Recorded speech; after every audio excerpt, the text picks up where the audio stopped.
Good morning. My name is Sandra Dickerson, and in my capacity as chair of the Santa Barbara Workforce Development Board, I'd like to welcome you to the Executive Committee meeting of August 19th, 2020. As a reminder, I'd like to state that the Executive Committee is dedicating to supporting our community by providing a first-class workforce system for job seekers and employers alike. We have responsibility for oversight of public dollars, development of effective and efficient programs, and in partnership with the County of Santa Barbara Board of Supervisors, we assist viable businesses and industry sectors that provide self-sufficient wages to our residents. Procedurally, our meeting will be conducted as follows. Members of the public who wish to address the board should submit their comment to WDB staff at wdb@sbcsocialserve.org. The procedure for this meeting includes the reading of these opening remarks and continues as follows. WDB support staff will take roll. Members of the public wishing to make a comment will then be given 3 minutes each to comment. WDB staff and our board members may present recommendations for an item on the agenda. Board members may ask questions of WDB staff and other board members. The board may take action on an agenda item. The agenda has been posted at www.sbcwdb.org for your convenience. And WD board members may only discuss items listed on the agenda pursuant to the Brown Act. Okay. And with that, then we'll move to our agenda for the meeting. First, Anthony, I think, is doing our roll call. Yes, I'll go ahead and take roll. Sandra Dickerson. Here. Diane Owens. Here. Glenn Morris. Here. Daniel Nielsen. Here. Okay, and with 4 out of 4, we do have a quorum. Okay, good. Do we have any public comments, Anthony? No public comment requests have been submitted. Okay, that moves us through the first items pretty quickly. Ray, director's report. Yes, good morning, everyone. I do have a few items I'm just going to cover on the director's report. They're mostly update type of things, hopefully of interest to everyone. As you recall from our last full board meeting where we had the presentation on the SB1 project with the 3 workforce boards, SLO, Ventura director, as well as myself and Tony Skinner from the Building Trades Council. So we wound up doing the same thing with SLO County's workforce board. So I was presenting at the SLO County Workforce Board basically 2 weeks ago on the SB1 project that we're all doing together. So just wanted to point that out. We had a good time. A few good questions. It was good. It was good seeing another board and how they meet. They actually, and I'm convinced they stole it from us. They do the opening that you read at the very beginning, Sandra. Did that. So I mean, I'm sure they weren't doing that before we did it. So anyway, so it's very interesting. So that was good. Which kind of leads to the second thing, which is the RPU. We're still being told on my Thursday meetings with the state, is still being told any day now they're going to issue the directive that says that SLO and Santa Barbara are going to be a new regional planning unit. And so as soon as that hits, then Dawn and I have already talked about the fact that we're going to get both of our executive committees together and start the conversation about coming together as a new RPU. We believe that we're going to have a 1-year sort of a ramp up period, if you will, beginning in September, that will go through June. So I guess that's not really a year, that's 10 months or whatever that is. There does have to be a regional plan that has to be submitted to the state in March. So that's going to be one of our first tasks that we're going to be charged with doing, is pulling together the regional plan. That's just sort of a heads up as to what's happening in regards to that. The next item is something that Glenn is very much involved in, and I'm involved in, and it's the Vandenberg project. Let me give you a little bit of background or a little bit of a setting of the stage on that. Vandenberg Air Force Base is a potential location for the new Space Command. That's the Air Force is, it's part of the Air Force. The site selection is happening out of the Pentagon. The REACH folks, the folks, Regional Economic Development folks out of San Luis, that's also been working very extensively here in Santa Barbara. They've actually are taking the lead on that. They have the county executive office here from Santa Barbara. Nancy Anderson is involved. We're involved with SLOPE's Workforce Board director is also involved. A number of people from the base are involved. Glenn is very much involved on behalf of the business community. We're trying, Cal Poly is very much involved. I'm trying to think of some of the others that are involved. But I just wanted to let you know that this is a application that's being put together. We have a due date of getting some stuff out at the end of this month, which is August, one of the months with an A, August, and they'll be making a decision. They won't make a decision until after the year end, but we'll know, I believe, in October, and Glenn, correct me if I'm wrong, I believe we'll know in October if we're still in the game, so to speak. They're kind of going through various stages of selection. So we passed one hurdle, and now we're hoping to pass the next hurdle. So that would be very good for us as a community. Obviously, it has impact certainly in the Vandenberg, Lompoc area, but it also has impact for the South County SLO area, especially since the Diablo Canyon is scheduled to be decommissioned, or whatever they call it when they close down a plant like that, a nuclear plant like that. And the timing works out pretty much pretty well together. The Space Command, if it does come out here or wherever it goes, will be stood up or become functional in about 5 years. So this is not something that's happening next year, but the planning for it starts this way. And this is how the Pentagon and the federal government works multiple years out. So wanted to let you know that at this, this stage we're involved, and we're moving forward. If we should get bounced out of the competition, I'll let you know that too. But everybody's got their fingers crossed. Glenn, did you want to add anything on that?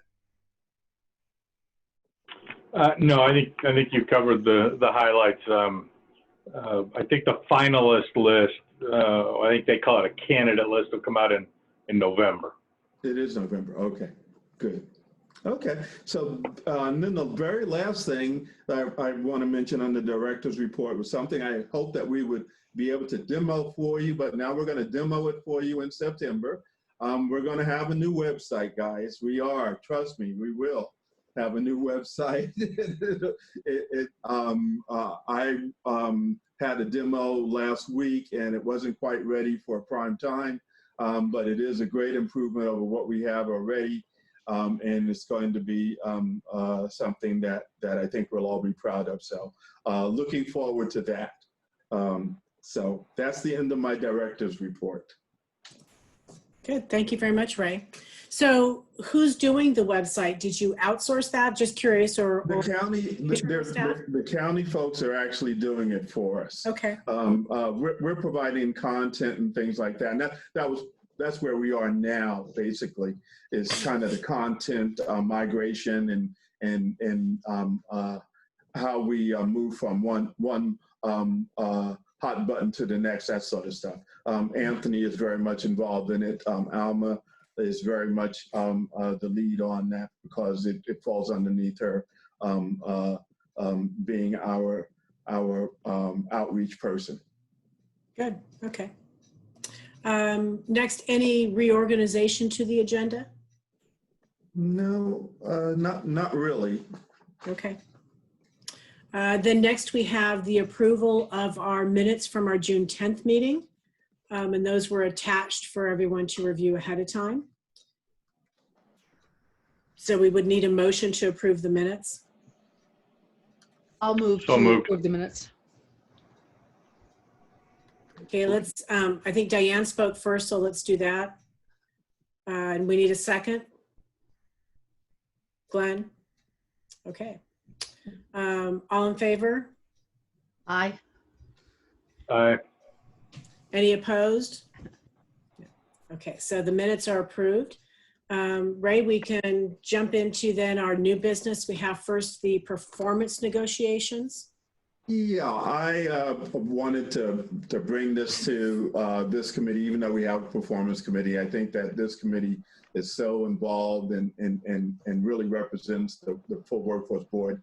And based on the timing of some of the aspects that's moving forward and things, I wanted to bring it to this committee since we have performance negotiations coming up in September. The state sets the performance negotiation dates. And so I wanted to have Marco Medina, who is our reporting, and he handles performance for us. I wanted him to just review for the committee a little bit about what performance is, what our measurements are, as well as what our previous performance has been, and then what we're going to be negotiating for with the state in September, and you know, a little bit of why we're taking the positions and going for the measures, the levels that we're going to be requesting. So with that, Marco, I don't know if you're. There you are. All right. Has the jacket on. All right. Hello. Every day I wear a jacket, right? Yes, hi. Hi, everybody. My name is Marco Medina. I'm the MIS administrator for Workforce Development Board, and I'm presenting on performance measures and upcoming negotiations with the state. The establishment of performance goals assist local areas with planning efforts to provide industry-related skill attainment for individuals with barriers to employment. They assist local areas with increasing percentage of participants served from identified target populations to prepare a workforce for in-demand jobs. And they assist local areas with seeking continuous improvement in the workforce education and training system. One way WIOA strives to accomplish this is by requiring the core programs to report on primary measures of performance. The primary measures of performance are agreed upon by local areas in negotiations with the state every 2 years. Under the WIOA, all core programs will report on the following 5 performance measures.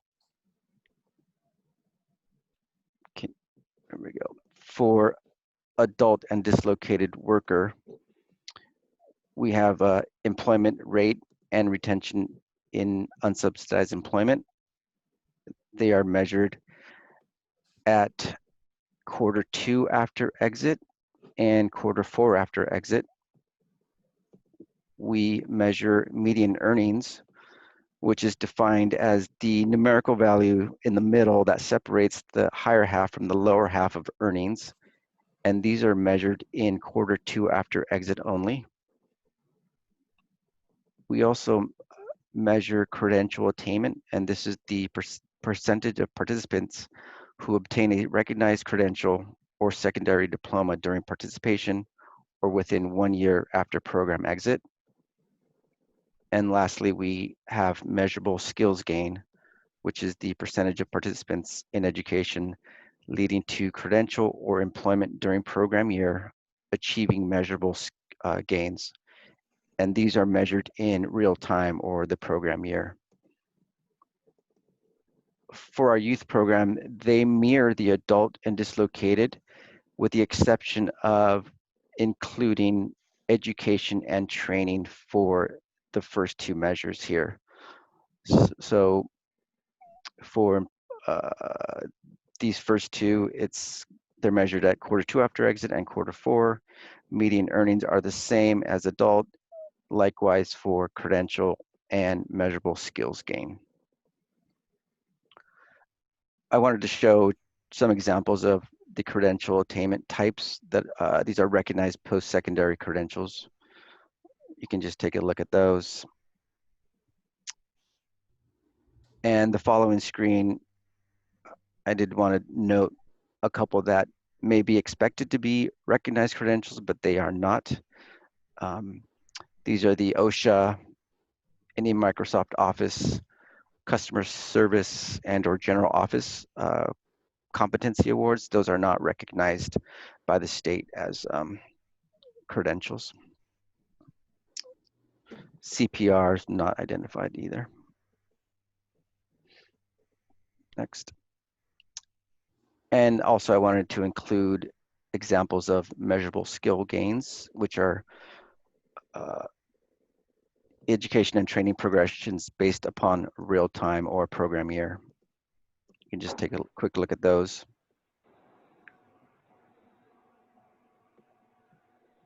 And lastly, So why don't we pause here, Marco? Yes. And see if they have questions about the measurements themselves before you go to what we have done. So this is for the members of the committee. Did you have any questions about what he's covered thus far? This is Sandra. I don't have any questions, but just a comment. I don't know how many of you saw there's an article out today, for example, that Google is developing a new certificate that in their view and within their own company is going to replace a 4-year degree. So I think that might be something that we should kind of be monitoring and looking at, and how that may impact some of what we're doing and what we look to. I'll forward the link to everyone. There was an article out by Inc. Today regarding that. I heard about that, but I didn't see the article today, so that'd be really interesting to see. And you're right.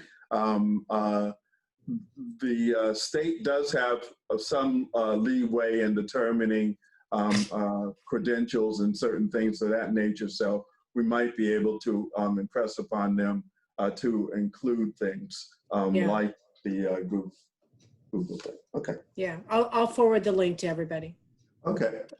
Thanks, So Senator. now Marco's going to move, unless there are more questions, he's going to move on to kind of showing us what we've done in the past, as well as what we're going to be asking for when we sit down to negotiate with the state in September.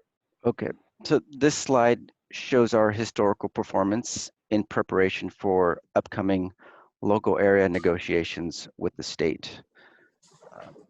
The column headings over here indicate the adult, dislocated worker, and youth.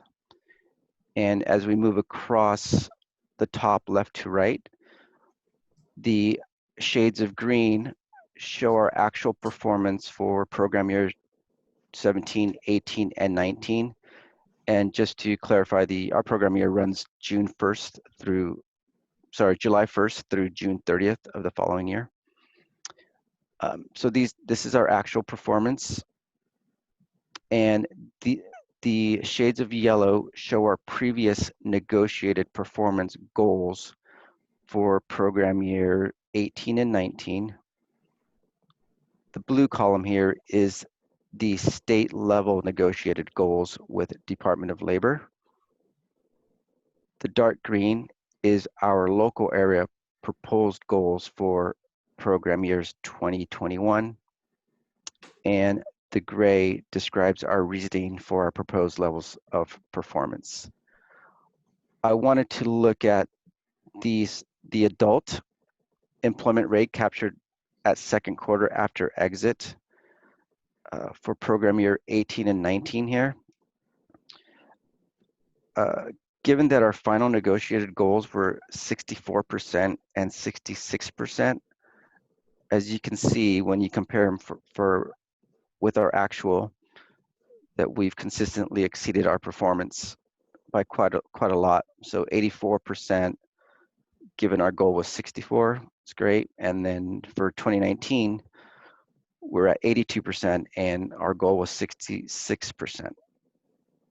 Next month, when we negotiate our new levels of performance with the state, which is here, based on this reasoning, based on our historical annual increase of 2% for this specific measure, we would like to propose 68%, which goes from, so we go 64, 66 from previous, and now we'd like to go to 68%. And as you can see, it's 1% higher than what the state is coming in at, but we're pretty comfortable going in this direction. And you can use this logic for every performance measure and each program. So for fourth quarter, you'll see a 2% increase. For median earnings, because we've increased annually $400 in our negotiated levels, we're going to stick with that. So we're going to come in at 6,000, which is spot on with the state level. The credential attainment, we've been increasing that 1%, so we'll continue with that at 55%. And for the measurable skills gain, I took the average of 17, 18, and 19 to come up with the 41% that we'd like to propose. So this conversations will happen in the middle of next month. So this is Daniel. I have a question. Hi, Daniel. I'm a little confused with if we're having such a high level of success in different years, that we're targeting our proposed for 20 and for 21 to be tied to what we historically have negotiated with the state, if I'm understanding this correctly, as opposed to having it be based upon what we've actually achieved. That's correct. That is what we're doing. And why? Well, frankly, because what we don't want to do is to set ourselves up for failure. This could be an unusual period of time given the COVID-19 situation, as well as the state's position on negotiations is that they always want to see the local boards increase their goals. That's the position that they come in at. They always want to see that, unless there's extenuating circumstances. So what we don't want to do is overpromise and maybe underdeliver at all. So that's the reason behind it. But again, that's right. What happened there? Oh, sorry. Let me go back. Did we just lose? Oh, okay. No, sorry. So the factor, again, you guys, this is why we're presenting it to you. I find it really disturbing. You know, the Department of Social Services does a similar presentation to the board every April during the budget workshops, where we, you know, put up a chart showing some of our many goals for the year, whether they were federally imposed or state imposed or of our own making, and showing, you know, how we performed in those areas over the prior years and what our goal is for the coming year. And I mean, when I'm looking at this top section here under adult, Sure. It's really concerning to me that we would, and I understand what you're saying, Ray, in terms of not wanting to overpromise, but when you have a historical actual of 89.1%, 84.7%, and 82.4%, and then setting our goal for the coming time frame at 68%, seems irresponsible in terms of the outcome we expect to achieve, or that we're willing to commit to achieving, given our track record. The only other thing I would, again, this is the reason that we're presenting this to this committee, and we've never done this before, and this is one of the reasons that we did want to do it, is to get your input on these things. The only other aspect that I would point out that is different is, again, we do have new program operators, but you know, it either is or isn't an issue. So Daniel, I share some of that you know, it was a head scratcher when I glanced at the numbers. I also wonder if the fact that those goals continue to be set low has contributed some. So again, in this adult section, the actuals have been on a pretty, you know, consistent decline, right? And I know some of that's because we've been having issues with the, you know, with implementers, but I wonder if, you know, some of that is just, well, you know, the goal is 66, so, you know, 82 is good enough, right? We don't need to get to last year's number. You know, I don't know that, but it's a thought that comes up if you don't hold them to a little higher standard. I don't know that I would agree. I would suggest you go to last year's actual, because I do think that this year's different, right? Mm-hmm. Unemployment's up significantly. Number of, you know, hiring is slowed down. So you know, there's some value in, or some validity in it not being 82%, but mm-hmm. you know, maybe it's something more than, you know, just a baseline number that's not tied to any actuals. Well, let me just jump in real quick. So there's 3 factors that the state will take into account when performing negotiations, and that's how the levels involved compare with the negotiated levels of performance established for the state. So we're comparing it to the 67%. The negotiated levels will account for the expected economic conditions occurring, and then also the levels involved to promote continuous improvement in the indicators of performance. And, you know, going back to our previous years, we've continued to improve our numbers, albeit not at, you know, the 80%, but I just wanted to point that out, that of the factors. And that's a good one to point out again, and in particular, the first item that Marco pointed out, which is that one of the things that they're looking at is what they're going to ask us to do in relationship to what the state's performance that they negotiated with the feds. So that's that blue column that we see, the 67. So again, although we've been hitting the 82 and the 84, the state's negotiation with the feds is 67, and so they're asking us to help them meet that 67. But again, I can certainly see both sides of this argument, which is unfortunate. I should probably just say go with the higher one, but no. What are you thinking, Sandra?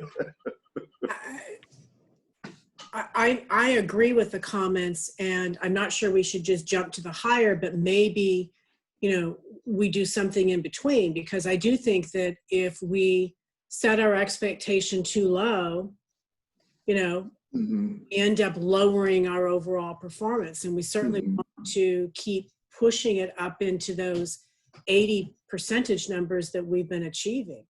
Mm-hmm. And 68, I do agree, just seems too low. And I understand the state negotiated with the federal at 67%.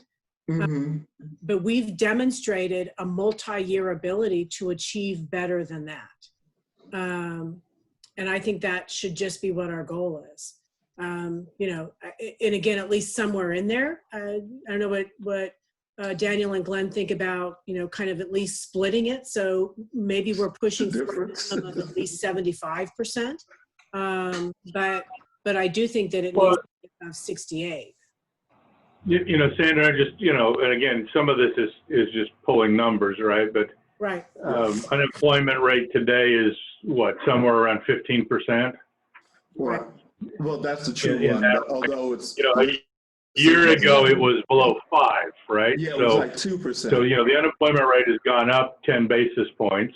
Mhm. So maybe you take, you know, the 19 actuals and you reduce them by 10 basis points, right? To kind of acknowledge that. And so you're in the 72% kind of range. And, you know, again, I don't know that there's a lot of science to that. But it does feel like it's at least, you know, you can tie it to our actuals and explain why, you know, you picked a number other than just, that's all you asked for, so that's what we're giving you, you know, which is what the 68 kind of feels like. Right.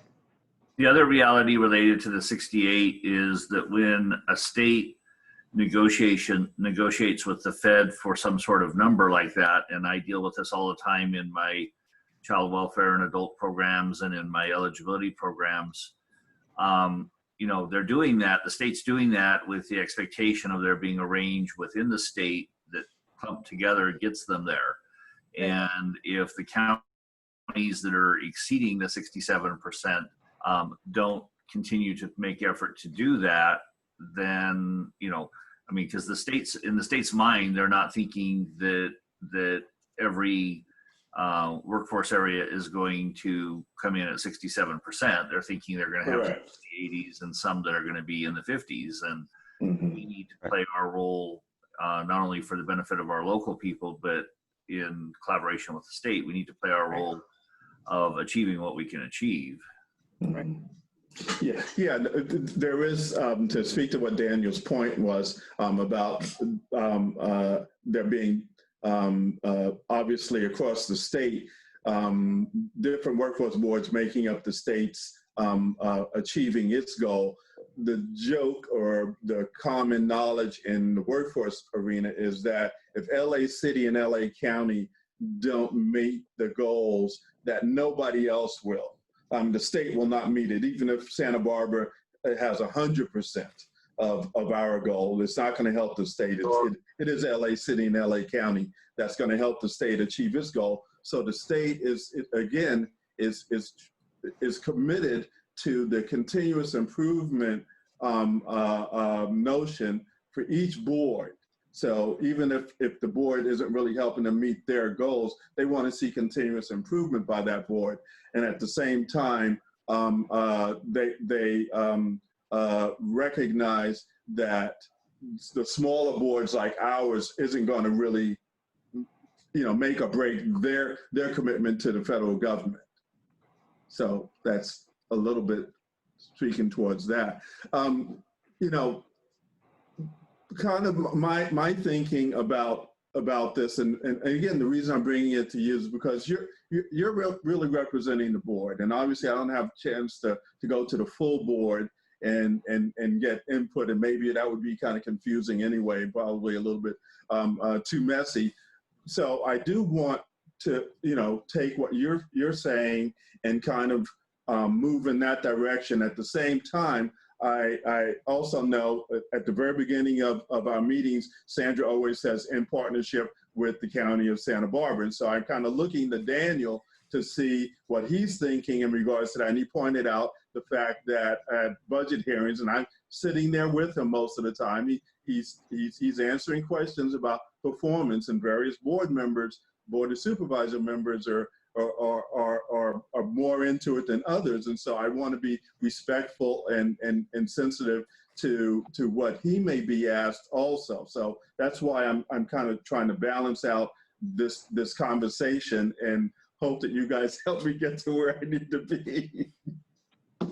Well, I think the comment that was made earlier about, you know, the unusual times we are in certainly plays a role and an explanation to having a lower number than what we've historically been able to achieve. And I, like Glenn, I don't have the magic formula of how you calculate that. But it's certainly, on the top adult section, it's certainly something above 68%. Okay. In maybe some other categories that I don't know. I mean, I just think, even if we, put, the lowest of our prior 3 years as our goal, I'm certainly okay. I mean, for the fiscal year 2020, I feel like most of these numbers should be higher, but maybe not a lot higher because of the unique circumstances we're in. But certainly the proposed for the 2021 should be a little bit more in line with what we've historically been able to achieve, not discounting the pandemic and the impact of that, but Actually, it may work the other way, Daniel, because of, remember Marco, whose presentation was that it was 2 quarters or 4 quarters after exit. Right. So the way it kind of moves down the road, it's actually going to be the program year 2021 that's probably going to be hit the hardest. That is correct.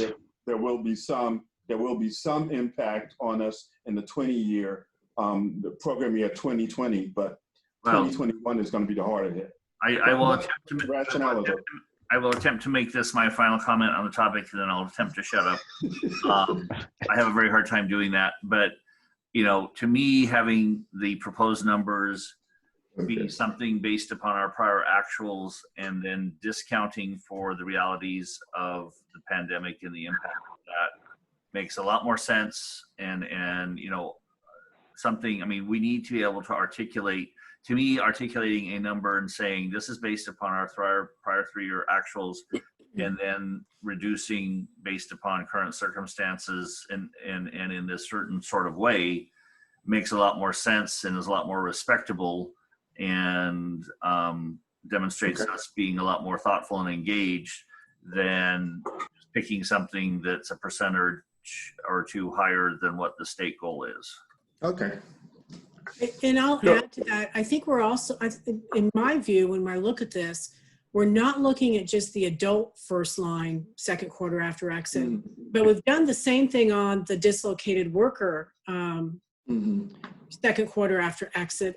And in fact, on that one, our proposed for 2020 and 2021 are actually just a little bit below the state at 71.9, and we put both of those at 71, even though, again, our actual performance has been in the 80s. So I think both of those are ones that what we're all suggesting is that we need to revise those numbers up. Okay. And I agree with what Daniel said, figuring out something that would be a reasonable percentage that takes into account our change in the unemployment system, but is more in line again with what our actual performance has been. And then, of course, Ray, let me ask you this. As you look at the last 2 lines, the credentials and measurable skills, I think some of the historical,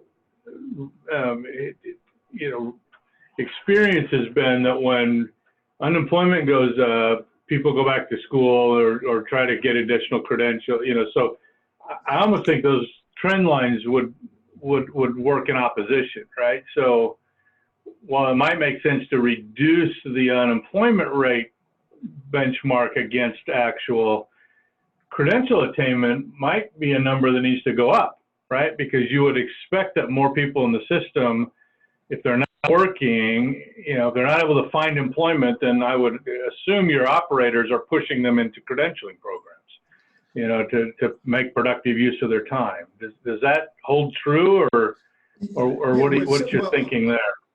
Well, in regards to the measurable skills gain, which is the year-to-year thing that Marco pointed out, that's still a baseline. Is one that everybody's still trying to get their their hands wrapped, their arms wrapped around. We've traditionally had difficulties going back several years in meeting the credentialed attainment measure, but we've done good most recently. So, but it doesn't really set a long-term pattern. I think so to really answer your question, Glenn, is the rationale that you propose is accurate, except for the fact that this is a skill measurement that we've always had a problem meeting. So it's questionable. I guess that's my bottom line. It may not work out that way. It should, but it may not. I want to hedge my bet on that. And your youth numbers are historical numbers are all over the map. I don't know what you make of those. Yes. But so it sounds to me like where we're at is that we're going to push this back to you guys to take another run at basing some numbers off of that are more closely aligned with historical averages. Okay. And again, that's why we brought this to you today, and we wanted to talk about what the performance measurements are and what we've historically done, as well as the relationship between us and the state and what our rationale was.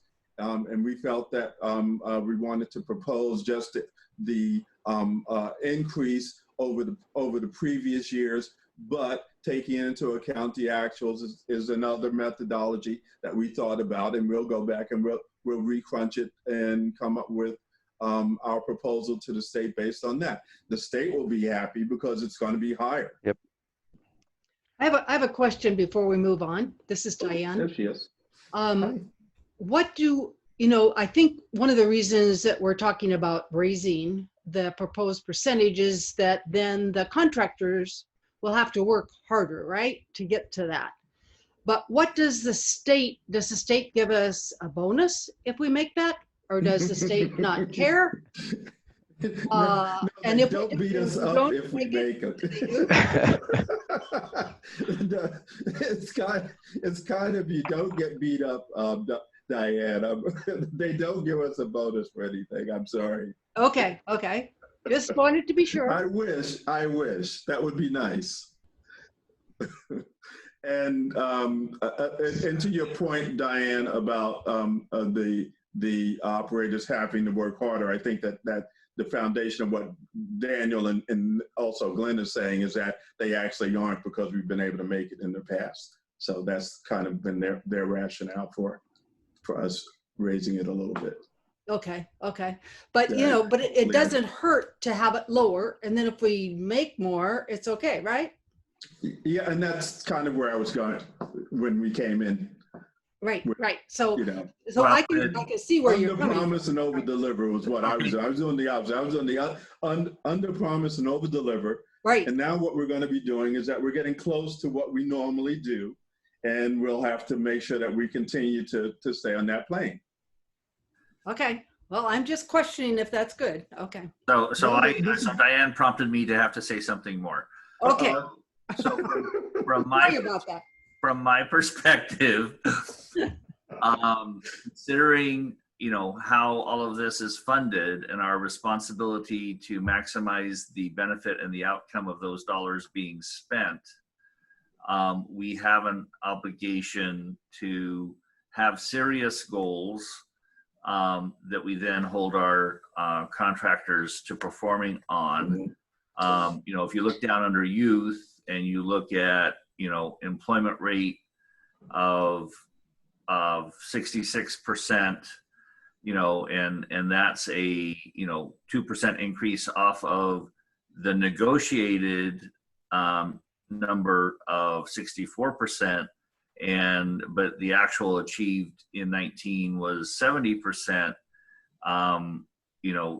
From the taxpayer perspective, I find that goal to be, separate from the pandemic or any other impacts, just in a normal world, I would find that goal to be offensive, that we were just challenging ourselves to increase based upon what we had been successful in negotiating with the state compared to basing it off of what we knew we could achieve. So that's where I'm coming from.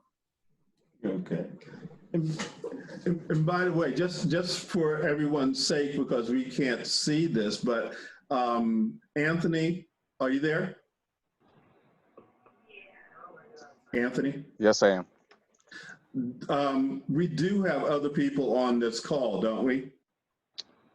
We have a few attendees, yes. And are they the program operators? We have Eric on the call from Equus. Okay. Is Osvaldo on? I just wanted, I'm not asking to have them comment or anything, but I just wanted to make sure that the committee members knew that they were also on the call. Only Eric from Equus is on the call. Eric, okay. As far as the operators. Yes. All right. So I think we have our instructions. We will go back and again, we will recalculate what our proposal will be to the state, which will make them much happier, as I said, because we're going to be proposing closer to what our actuals are. And we'll go from there. I don't think that they're going to have a problem with anything that we propose at this point. It'll be a very smooth negotiation. Right. For once. I can't imagine anyone's going to be unhappy with us increasing our goals. Yeah, but I liked arguing with them.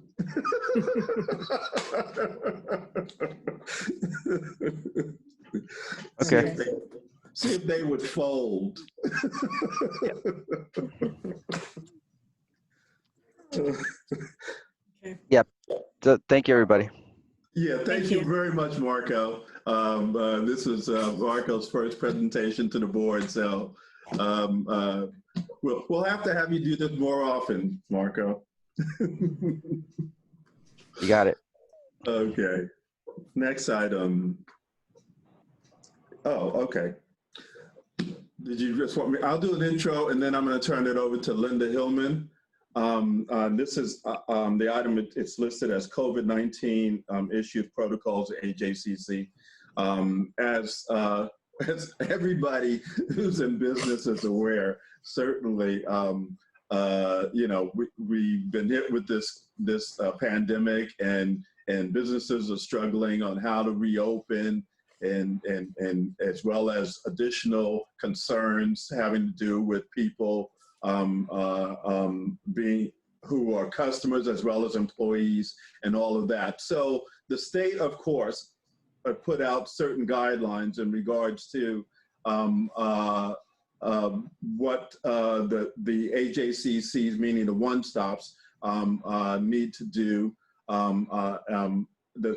Obviously, the federal government has certain guidelines and the county has certain guidelines. And so what we've done is that we've, and Linda will go over this, we sat down with our two contractor managements and we've made them aware of what the requirements are so that they are operating or are operating in compliance with all of these guidelines. So rather than talk any more into Linda's presentation, I'm going to stop talking and let Linda Hillman take over with the presentation. Linda, again, is the deputy director here. She's also, and this is the reason that she got tagged with this, is that she's also the EEO officer for the Workforce Board. So that's why she got tagged with doing this. So take it away, Linda Hillman. Good morning. We've all been experiencing the challenges of working with the COVID-19 emergency. And as we consider how we will provide critically important workforce services in a rapidly changing COVID-19 environment, we're particularly concerned about both the safety of our employees and customers and compliance with the ever-evolving federal, state of California, and local requirements. And so we'll be talking about those, and we'll be starting off that discussion with the EDD directive that was issued at the end of last month that sets forth EDD's expectations and how workforce services will be provided. And then we'll be also focusing on required employee training. As part of addressing both safety and compliance, on May 14th, 2020, Cal OSHA issued interim guidelines for protecting workers from COVID-19. And included in that guidance is a requirement that employers provide training on COVID-19 safety protocols to their employees. Workforce Development Board staff have completed that training. Department of Social Services put together a training module, and we completed that last month. But Equus and Goodwill managers have been advised of this requirement, and we've provided them some references and resources, but they'll be responsible for meeting that requirement with their staff. And then as EO officer, I'll be required to check and make sure they've done so. And EDD will be monitoring us to see both that we've completed that training and that also our contractors providing services have been completed that training. Then also, Equus and Goodwill are required to provide training to their staff on compliance with equal opportunity requirements and Americans with Disability Act requirements. And the federal EEOC has provided an on-demand webinar that addresses such compliance in connection with COVID-19 issues. And that's available on demand in a question and answer format. And we've provided Equus and Goodwill managers the link to that webinar, and also a link to a transcript, so that if they want to use that in training their employees, they can do so. And then again, we'll be following up in our monitoring of them to assure that they've done that. EDD will be following up on their monitoring of us to assure that they've done that. In discussing this agenda item and the accompanying PowerPoint handout, we'll be reviewing some of the applicable resources that we have also provided to Equus and Goodwill managers. The resources we will be discussing are not intended to be a complete library of all COVID-19 references and requirements. You can appreciate that that's gotten quite extensive and that it's continually evolving. Instead, many of these resources themselves reference the other resources and requirements. So it's a kind of a coordination point that I'll be covering in this discussion. Next slide. Anthony is going to be advancing my slides for me. So the specific resources I'm going to touch upon are those listed on the slide. The State of California Employment Development Department's workforce information notice 20-7 that they posted on their website on July 30th. And then we'll also review California's COVID-19 employer playbook. And that is a pretty comprehensive source put out by the governor's office also fairly recently. And also County of Santa Barbara requirements and resources that are also relevant to COVID-19 safety and compliance issues and requirements set forth in those resources. And then finally, we'll take a look at the mandatory employee training requirement issued by Cal OSHA, and we'll touch upon the EEOC COVID-19 anti-discrimination training materials. Next slide. So starting with EDD's directive, or their information notice. The information notice sets forth EDD's expectations in the categories listed on the slide: the health and safety worksite plan, a service delivery mode, employee roles and expectations, employee health and safety protocols, customer health and safety protocols, communicating with customers, and then EDD provides some resources. I've included EDD's requirements in the slides to follow, and they're fairly detailed, but not with the expectation that we'll discuss each item in detail, more just so that you will have that reference available to you at your convenience. Next slide. So the first area that EDD discusses in their directive is the health and safety worksite plan requirements. So I've set those forth on this and the following slide.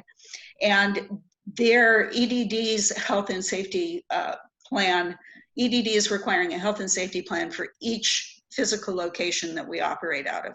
So that would be for a separate plan for each of the Santa Maria AJCC Center, the Santa Barbara AJCC One Stop Center, and then each of the youth locations that we're operating out of. And Luis has been working with the AJCC partners and the contractors, our service providers, to develop those health and safety plans.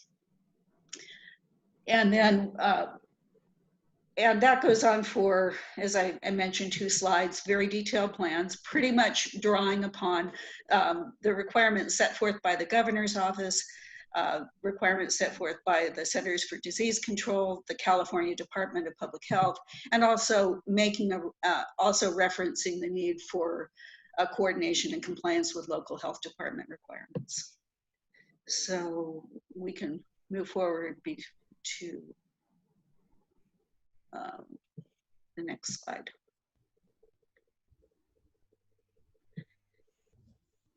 To the service delivery model.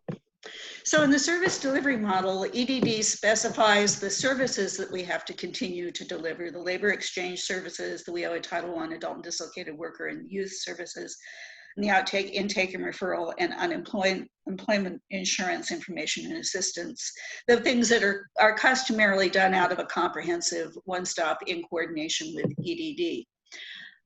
But also in this service delivery model, the directive or the information notice says specifically that those services can be provided in person by appointment, remote or virtual, or in a combination of both. And that's currently what we're doing, is we're doing a combination of in-person by appointment and doing some remote virtual workshops and orientations. So that was helpful to just see that that was an acceptable service delivery model at this point in COVID. Next slide. In the next section, EDD describes employee roles and expectations. And they describe that employees may be required to return to work in the AJCs with appropriate physical distancing and safety protocols. And it gets back to the safety plan that they're describing. And then it also indicates that you can serve customers with in-person scheduled appointments or remote virtual services. And again, that's what we're doing. So we're in that period where we're planning for the return to work at the AJCs with appropriate physical distancing and safety protocols. But we're in compliance with this directive as we are continuing to provide the appropriate services with in-person scheduled appointments and remote and virtual services.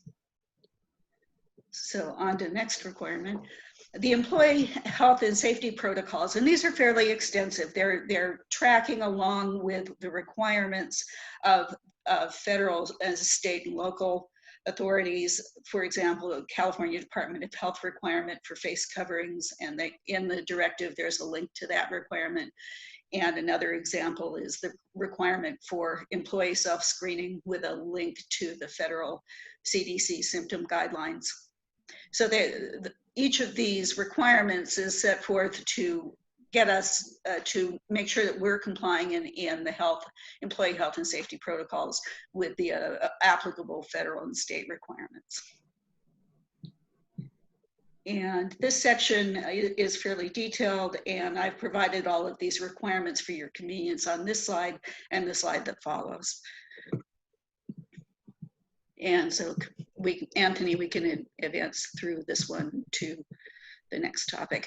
And the next section is of the EDD's information notices that it addresses customer health and safety protocols.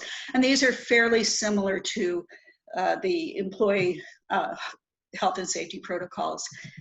And again, I've set forth all of the detailed requirements on this slide and the next slide for your convenience. I'll just draw your attention to the fact that the customers must also wear face coverings, and that the AJCC centers have to be configured to accomplish social distancing. And we can move to communicating with customers. So again, I've set forth the requirements in the information notice about communicating with customers.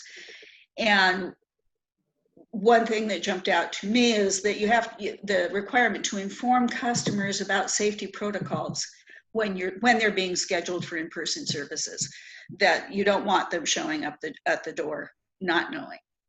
And I'm reminded of incidents that we've all seen in the media where a customer is unhappy about having to wear a face mask or being asked to social distance, and we want to avoid that with appropriate communication.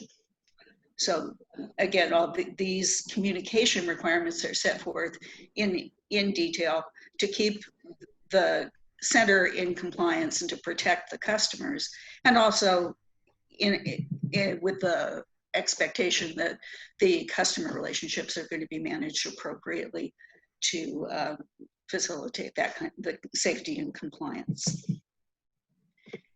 And then finally, on the next slide, EDD provides links to resources, and one of them is a poster that's been put out by California Department of Public Health. Another is a flyer on how to protect yourself and others. Another is how to safely wear and take off a face covering. And then there's a link to the CDC website that has a number of printed resources. So EDD's information notice is very specific as to their expectations of how we're going to manage to operate with COVID considerations. And it does provide one approach to connecting to the other federal and state resources and requirements that need to be complied with. So next, we're going to move on to a resource that we've provided to our program operators, to EQUIS and Goodwill managers, and that just came out at the end of last month. On July 24th, Governor Newsom released this COVID-19 employer playbook for a safe reopening.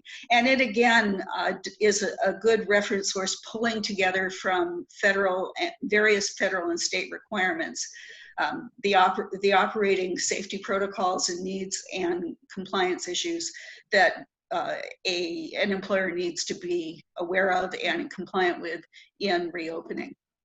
So if we go to the next slide, it'll show you the specific topics covered in this playbook. And so there's a section on how to reopen safely, what to do if there's a case of COVID-19 in the workplace, enforcement and compliance, and so on. And it does have a section on worker education and then provides resources and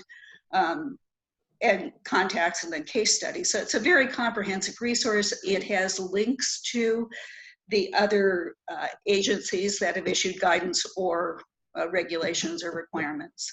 And so again, it's a good point of coordination. And just some examples of what's in the playbook. It's important for in our operating environment to maintain employee confidentiality. So on page 5 of the playbook,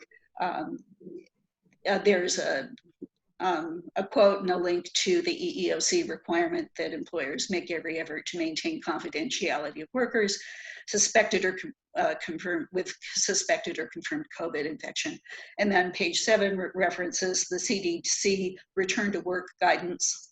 And page 11 describes the Cal OSHA reporting requirements for reporting COVID-19 that is, quote, contracted in connection with any employment. And then page 3 makes reference to complying with local health department requirements. So there's it's a pretty good coordination point.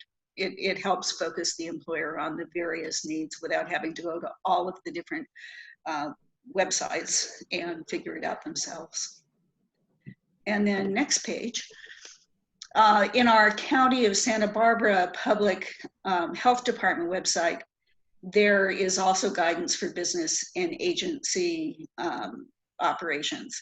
And there is a link to a flyer that specifically addresses outbreaks of COVID in the workplace. And two examples from this flyer are the requirement to notify the Santa Barbara County Health Department by phone if there are 3 or more positive cases or employees with symptoms in the workplace. And then there is also a requirement to maintain confidentiality of employees with suspected or confirmed COVID when communicating with other employees about their potential exposure. So I'm touching upon examples of information that have been pulled together at various locations. And I provided the links and this has all been provided to our program operators to assist them in complying. And next slide. This one, again, we're not going to go through all the details, but this slide sets forth all of the items and the information that has to be, that is required to be conveyed to employees on operating safely in a COVID environment. So, and this was issued on May 14th, 2020, and this was by Cal OSHA. And Cal OSHA issued guidance that covers a variety of topics on and requirements. And included in that topic, about 2/3 of the way down the webpage, is this required training and all of the specifics that must be included in the training that the employers must provide to the employees. So as I mentioned, DSS put their training together, and we've all taken, the Workforce Development Board staff along with the DSS staff have completed that required training, but the employers, our program operators, will have to do that for their employees, and we'll be following up with them to ensure that that's been completed.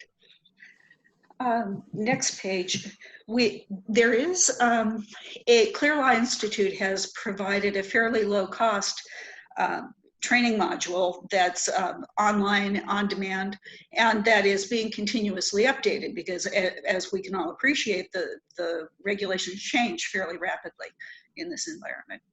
And the cost they quoted me was $26 per person per year to have access, online access on demand to their training module that keeps current with all of the requirements of the mandated training.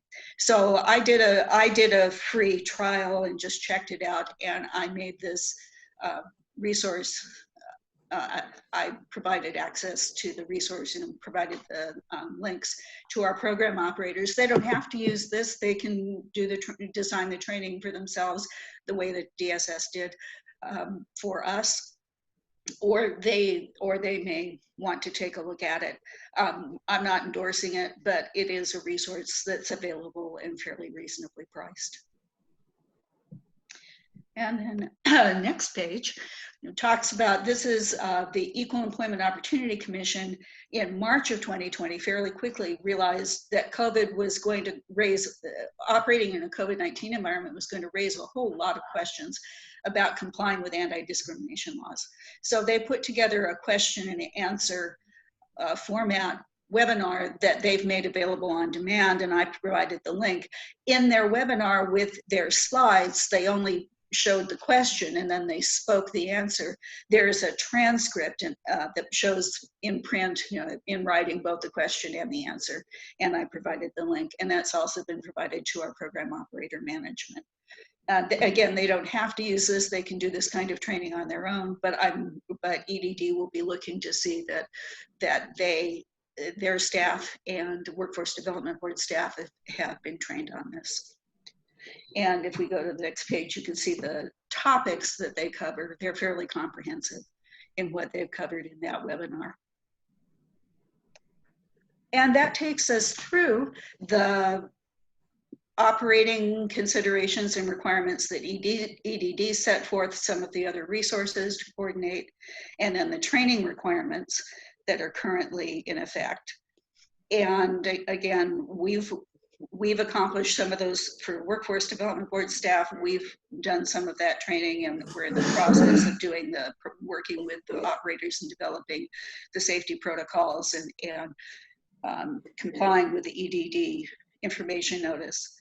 But these are some of the resources we've been using and discussing as we move through that. And Luis Servan has been working with them to develop those protocols and make sure that they stay on track. So we're at the end of that discussion, and what questions do you have? Yeah, let me jump in before the questions start. To say a couple of things. Number one, as Linda said at the very beginning, both of our one-stops or AJCCs are now they're still closed to the public that don't have appointments. So it's just by appointment only. And I wanted her to do this presentation for the executive committee because like lots of businesses, I want you to see this is what we're now faced with in regards to starting our operations again. A lot of things that we have to work with our operators on. We're probably a little bit more complex than the normal business where you're just one company and you're dealing with your company. But we obviously, we have responsibility for oversight of the 2 AJCCs and the operations of our youth operator too.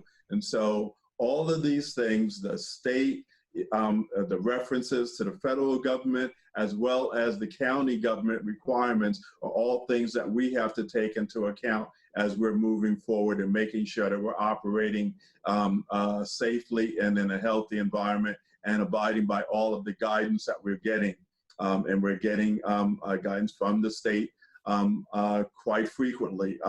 Last thing I'll say before I toss it back to Sandra to open up for questions is that this is an issue that all of the workforce board directors are faced with. There is a statewide work group on this, on reopening AJCCs and what's required and going through this sort of stuff. So it's a huge subject and a topic that we have to deal with.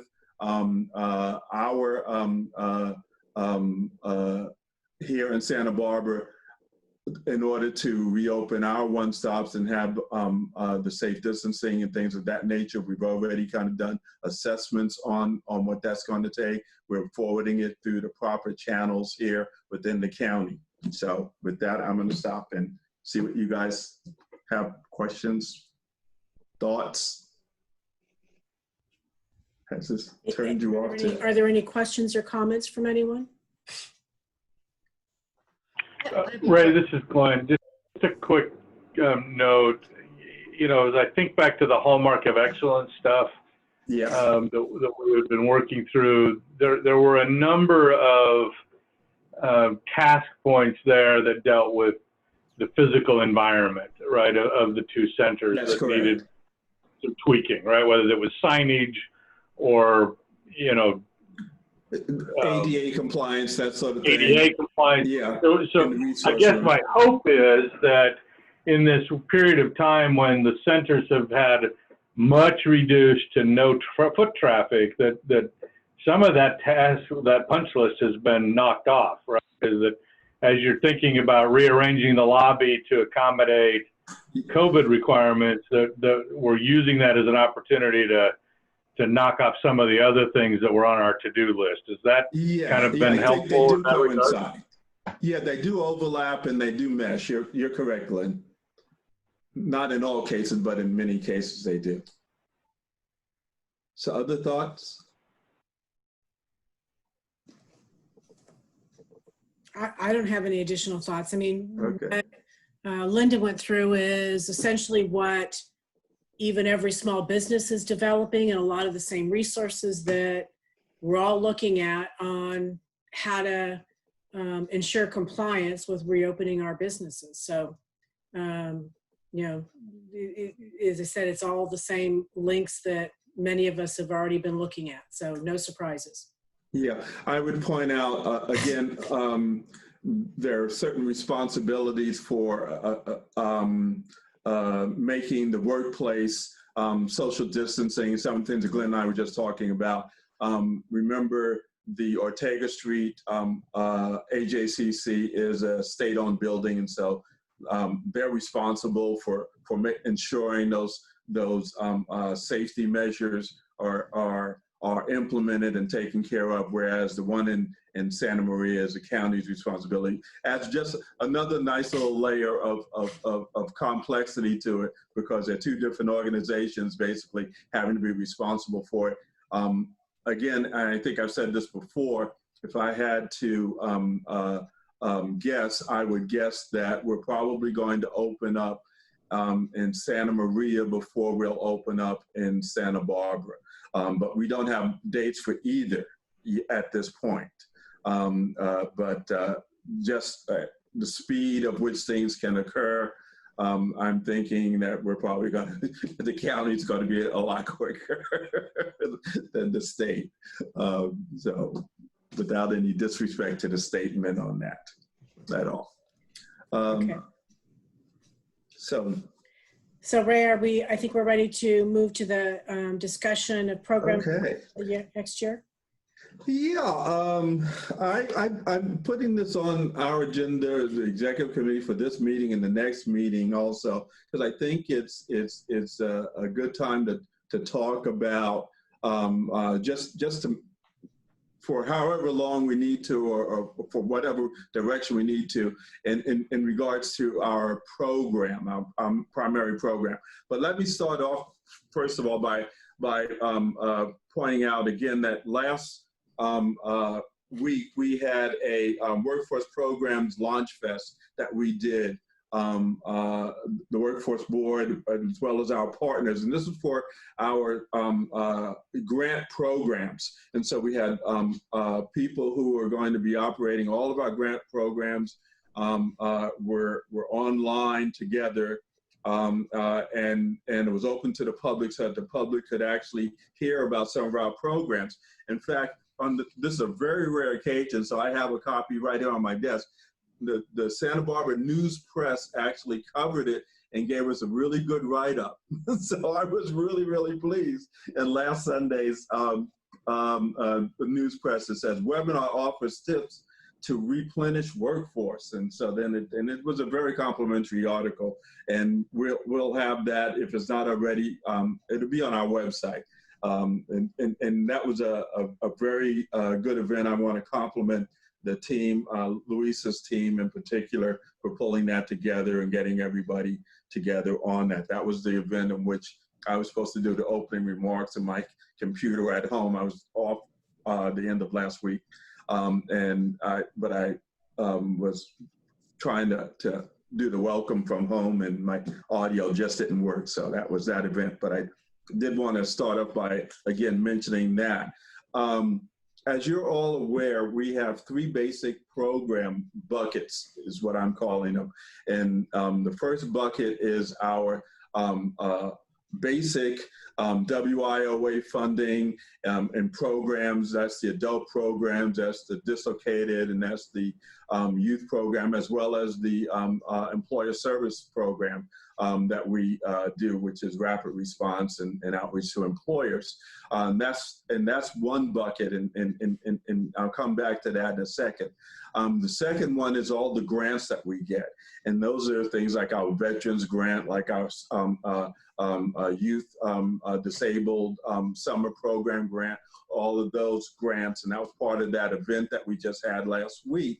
And so that's the second bucket of programming that we do. And then there's a third bucket, which is our regional planning unit programs, and that's things like prison to employment, and to a lesser extent, the SB1 program, which is a pre-apprenticeship program that we've been talking about. But those are the three basic buckets, and so I've always been able to focus in on the special grants and the regional stuff, because the basic WIOA programs, I've always felt they've been so structured and everything has been in place for so long that it didn't take as much of my time and as much of my focus as the other programs. Well, that's changed, and that's why we're having this discussion. We've had a little bit of this discussion before. It's the COVID-19, and it's about what are we doing now? What changes are happening? Again, we talked about the fact that the 2 AJCCs are only open for appointment only. So this is an opportunity for us to kind of talk about, okay, and this is why I asked earlier whether Eric was on the call, Eric Walker from Equus, to talk about exactly what they're doing in regards to serving the public, because that's a question that we should be asked all the time, and sometimes we are. Our basic program model for the WIOA program, of course, is that we have a center. People come to that center. There's a resource room there that they can do self-help type of things. They can do some assessment. They can attend workshops. And then if necessary, they can get enrolled in the actual program itself. And if necessary, they can get training, and the training is either in a classroom setting or it's with an employer. So that's the way that we normally operate.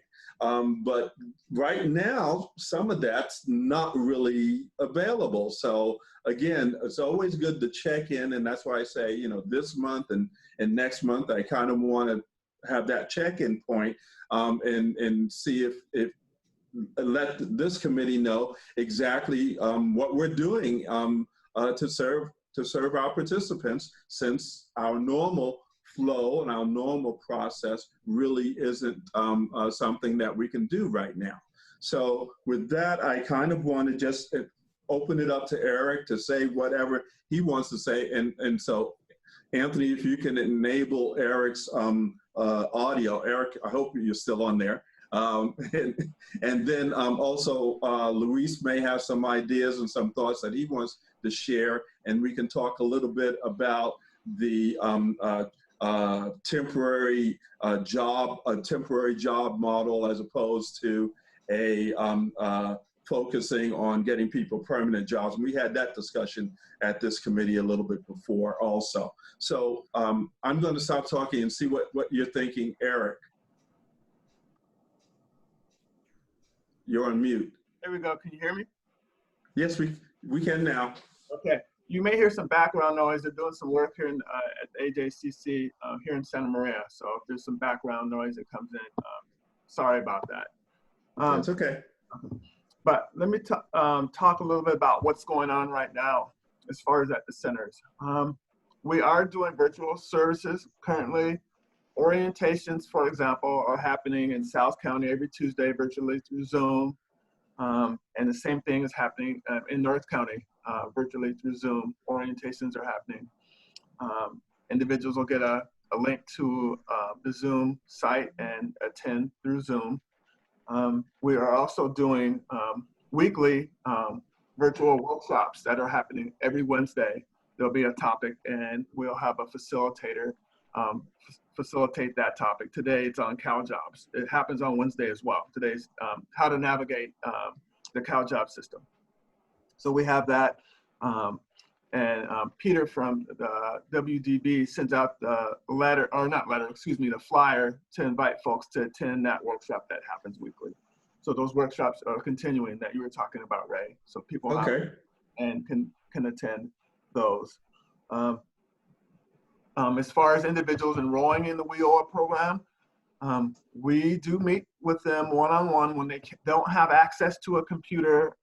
We'll meet with them, scheduled appointments at each center to collect the needed paperwork. If they do have access to a computer, we're using ScanNow to send documents back and forth to get the appropriate documents that's needed to enroll those individuals into the program.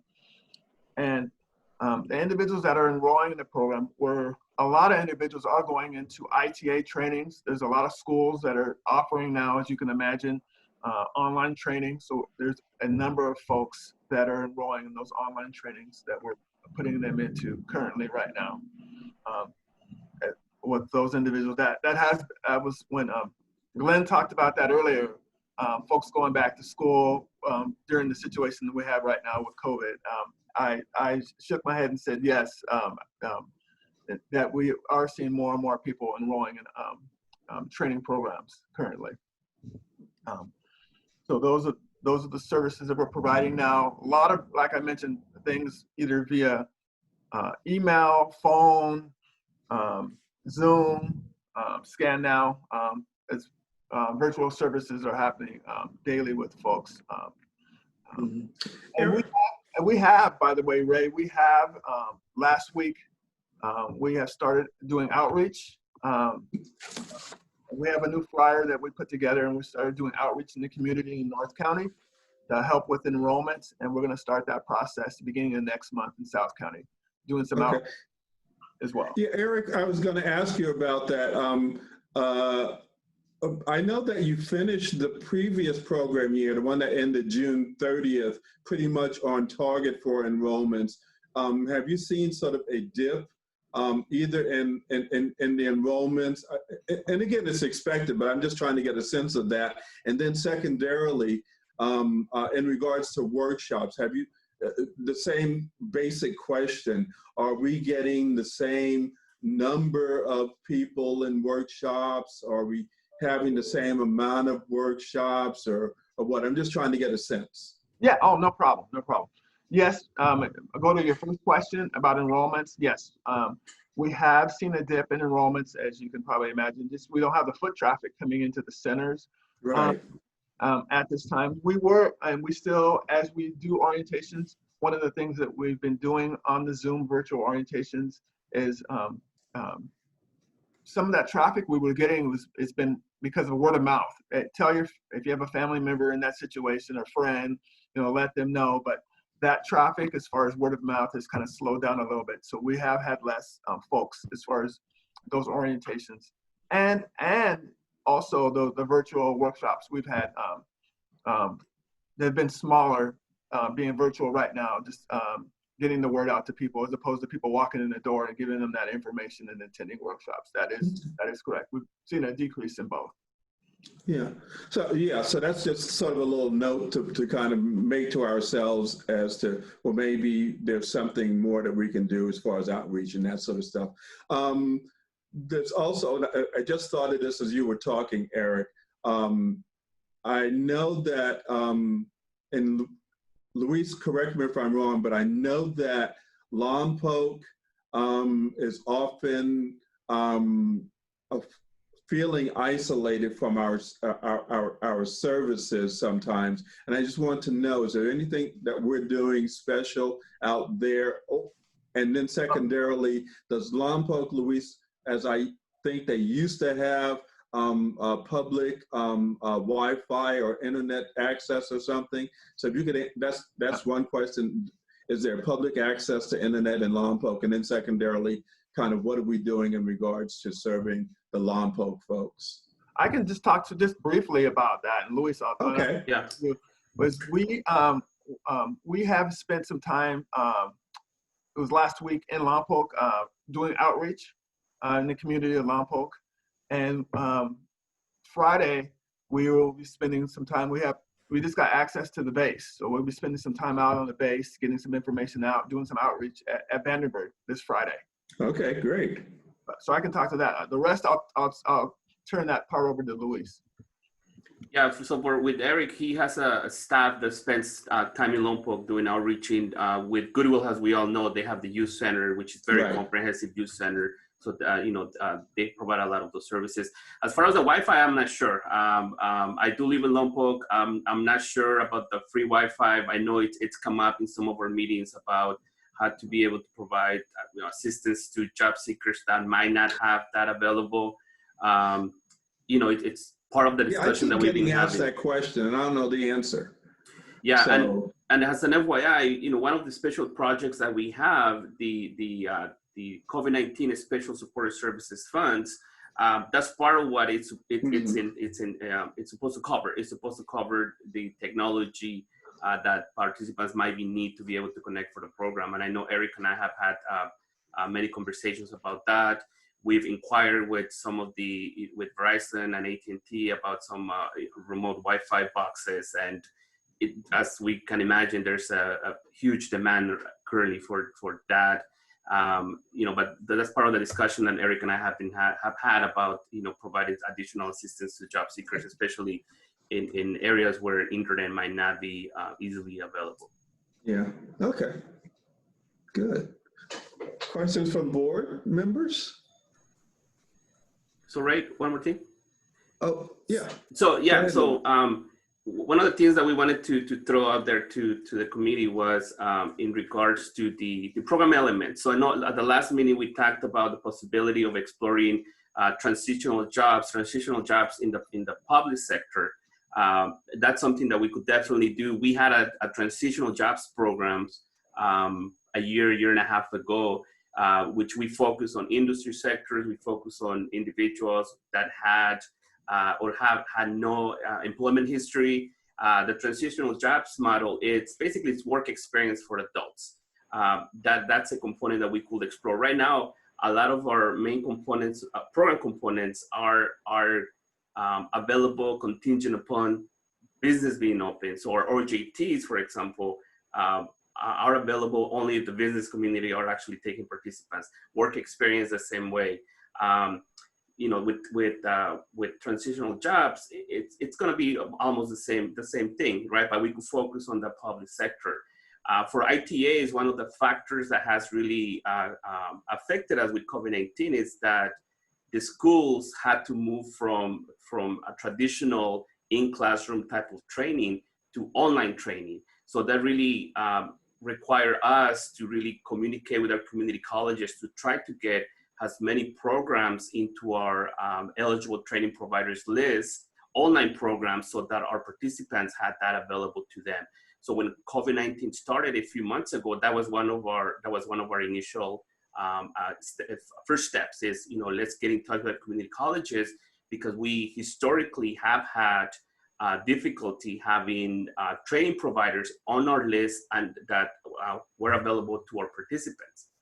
So again, and all of these components also drive our initial discussion about performance. So we have to adapt, because COVID-19 basically completely changed the way that we do business. So whereas before it will take, let's say, 4 hours to place a participant in a business, now it's going to take 8 hours, 10 hours, because now we have less businesses, and therefore we have to expand the scope of our search for those businesses that might be able to take the participants. So everything is connected. So the structure of the programs, we need to kind of see where we're going to put our eggs. In one basket, we're going to put our eggs, and also everything leads to the performance. So, contributing my 5 cents in regards to the previous discussion, yeah, we could definitely meet a higher performance, but we just need to look at the whole structure and know that it's going to take additional resources for our staff to be able to accomplish the end goal, which it can be accomplished, but everything is based on a healthy economy. And right now, we don't know how that's going to look like in the next couple of months. So okay, that's my 5 cents. There were questions. Go ahead. Glenn? I think you're on mute. No? Why can't we hear Glenn?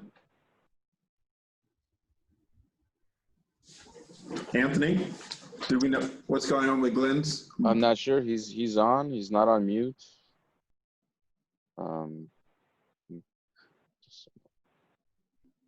Not hearing you. We're not hearing you, Glenn. Did you need to call in again? Your phone isn't on. That's what it. There's no number there. So does Glenn have the ability to write in the chat room? Why don't you write in the chat room? And we'll see if Sandra or Diane or Daniel has any questions while Glenn is writing in the chat room.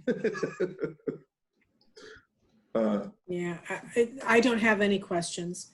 Oh, I mean, I think it certainly sounds like, a lot of efforts are being done to adapt and try to continue providing services as much as possible. Mhm. And that's the mode that everybody's in right now. Yeah. Right. Diane? Yeah, the only thing I wanted to comment on was the Wi-Fi connections. I think that's a problem in so many areas. Yeah, so Right. with homeschooling and then with workforce and you name it, right? So Right. until we solve that, Mhm. it's going to be a challenge. Mhm. And our staff are having a retreat. Ray and I and Linda are working on a retreat for our staff for where we could, brainstorm some ideas for and goals for the next few months. So I'm not sure if that's part of what we might bring back to the committee, Ray, in the future. Hang on. We're just going to endorse Louis' comments about transitional jobs. Okay, so Glenn is saying, I guess everybody can read it, but he's saying, was just going to endorse Louis' comments about transitional jobs programs. Think it is an area we should focus on in the near term. Okay, because I guess what everybody's really seeing is that the business community, we can't figure out exactly where they're going just yet. And so when folks are going to be looking for jobs here real soon, and Eric is saying that we're starting to get them into the center again, or at least the connection, not so much the center. And so yeah, so we'll need to start strategizing around that. I see Daniel is back with us. I don't know whether you had a comment you wanted to make or not. No, I'm good, thanks. Okay. So again, this was just something I wanted to put on this agenda because I think that we're in unprecedented times, and we hear everybody saying that constantly.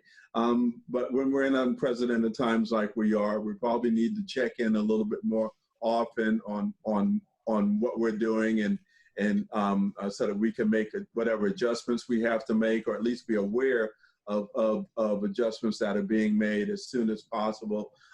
You guys in particular, you committee members, are without being branded, so you're kind of the ambassadors of the workforce board out in your communities out. And so people will probably, I suspect people probably come up to you and ask you, what in the heck is that workforce board doing? Or if they haven't done that already, they will. So I figured we'll give you as much ammunition as possible so that you can answer those sort of questions when they do come up, and we'll try to keep circulating information by email as much as possible also, so that you're always aware of things that are going on. I may also have at our September executive committee meeting, have Andre attend that meeting, who's the LMID guy from EDD, just to kind of brief this committee on what he's seeing. He actually has some really good information on which companies are hiring on a regular basis. He collects that data even faster than I think our staff or the Equus staff are able to do. And so it'd be really good to have him come in, and I've talked to him about it, and he's willing to do it, to do a little presentation for this committee on the labor market information that he has at his disposal. So with that, it takes us to kind of the October workforce board meeting. Again, this committee is charged with, of course, putting together agendas. And so the one thing that we have that's our annual October meeting thing is the budget. So I will be presenting the budget. We'll have everything, have all the numbers in place by then. Although, of course, this being the year that it is, I expect that during the coming year, we're going to probably receive more grants than we already have, and additional funding from various sources, but I'll present the budget that we have. I know, and so I always want to give you this opportunity, members, and I know this has come up a couple of times about childcare, and it's kind of interesting. Luis used the phrase a minute or two ago about things being interrelated, and we started this childcare discussion that it was real important to the whole workforce arena probably earlier this year. And then, of course, COVID hit, and then childcare really became important. So I don't know, did we want to have something about that also on the agenda? What I would like to do, Ray, is in the open discussion that we're trying to do now with all the board members, is I think it's important for us to get feedback from everybody from their industry perspectives in particular about what they see as the long-term changes that COVID is creating. Because there are ways that people are working now. There are new skill sets that people need to have now that I think are going to continue long-term. And that's, not just the concept that, some positions that are now remote may stay that way. Okay. I think that there's other things that are happening in this environment that will stay with us. And I would like to gather everyone's feedback, in particular where that informs us for future programs and things. Okay. For example, with remote work, the skill sets for computers and doing things that way are enhanced beyond when you're sitting in the office. My staff, for example, have all learned basic abilities of how to set things up, how to add things to their computers and stuff like that they didn't have to deal with before. And I think there's a lot of that, but in particular, there's a lot of ways that jobs are being done now that we'll see as permanent changes.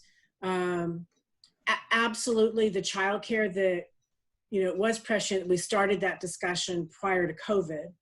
No question, this environment, I deal with it every single day. With clients and small businesses, is the childcare issue we already had has been exacerbated now by COVID.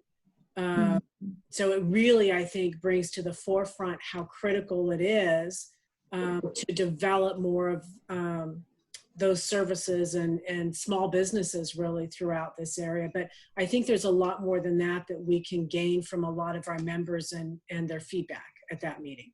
Okay. Okay. Other thoughts?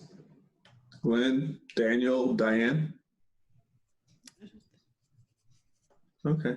So Sandra, maybe what we'll do is that also prior to the October meeting, we might send out a little email or maybe kind of shape it up like a newsletter type of thing from you to each of the board members saying this is what our discussion is going to be at our October meeting, and maybe you might want to think about it, that sort of thing. Yeah, absolutely. So they can be prepped for that. Okay. Anything else? 15 minutes early. Hey, I want to make one comment before we wrap up today. One is a congratulations for Glenn.